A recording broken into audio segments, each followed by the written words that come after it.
Hi friends, ఎలా ఉన్నారు? అందరూ బాగున్నారా? చూడండి, ఇవాళ పల్లీలు వరిపిండితో కలిపి మురుకులు చేస్తున్నారండి మా ఇంట్లో. ఎలా చేస్తున్నారు ఏంటనేది చూడండి.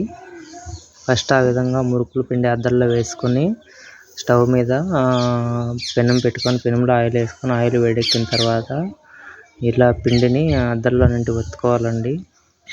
ఆయిల్లో ఆ పిండి బాగా బాయిల్ అయిన తర్వాత ఒకవైపు నుండి మరోవైపుకు తిప్పుకోవాల్సి ఉంటుంది.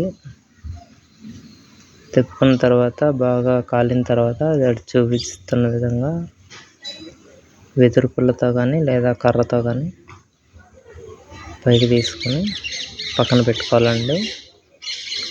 ఎంతో టేస్టీగా, చూడటానికి చాలా అందంగా కరకరలాడే మురుకులు రెడీ అయ్యాయండి. చూడండి. యూట్యూబ్ వ్యూవర్స్ అందరికీ థ్యాంక్ యూ అండి. ప్లీజ్ మా ఛానల్ని సపోర్ట్ చేయండి, కామెంట్ చేయండి, సబ్స్క్రైబ్ చేయండి, షేర్ చేయండి. థ్యాంక్ యూ అండి. మీరు చేసే సపోర్ట్ మాకు చాలా ఇంపార్టెంట్ అండి. Thank you.